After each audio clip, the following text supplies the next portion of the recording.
आपने कहा कि लेजिटिमेट सरकार बनाने का मौका दिया था आपको आपको मौका दिया गया था। बीजेपी नंबर 1 की पार्टी महाराष्ट्र में बनी। 2022 में भी जब यह मौका आया तब बीजेपी नंबर 1 पार्टी होने के बावजूद आपने एकनाथ शिंदे को मुख्यमंत्री बनाया।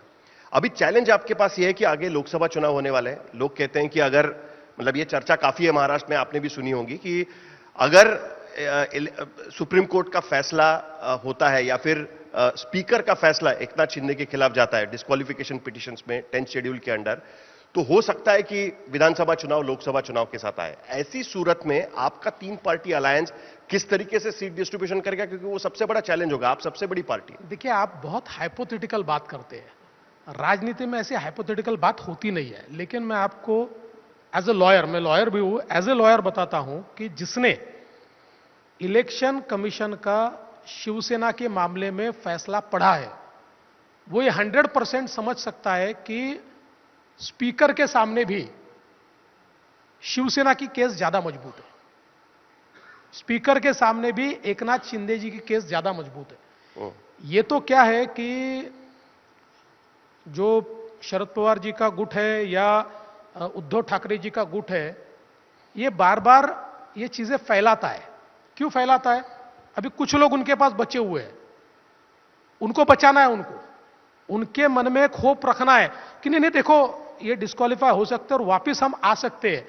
ये होप उनके मन में जारी रहे, इसलिए इस प्रकार की बातें फैलाने का वो प्रयास करते हैं।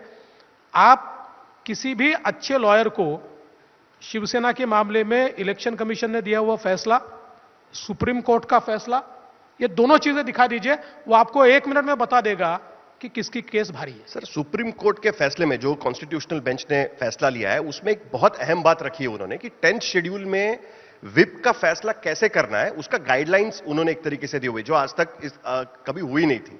उन्होंने कहा है कि पहले स्पीकर को यह तय करना है कि पॉलिटिकल पार्टी कौन सी है और इलेक्शन कमीशन के फैसले के आधार पर वो तय नहीं हो सकता।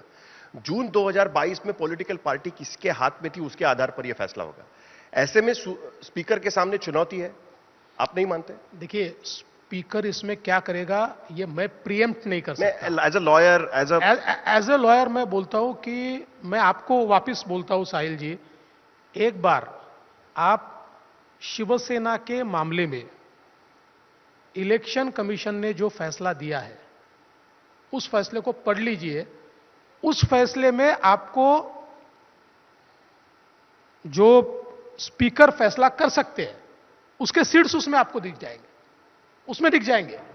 आखिर स्पीकर ने क्या फैसला करना है तो स्पीकर को तय करना है।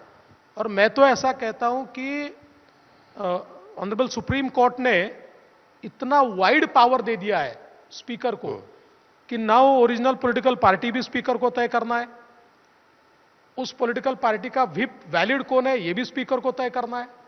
तो मुझे लगता है स्पीकर करेंगे।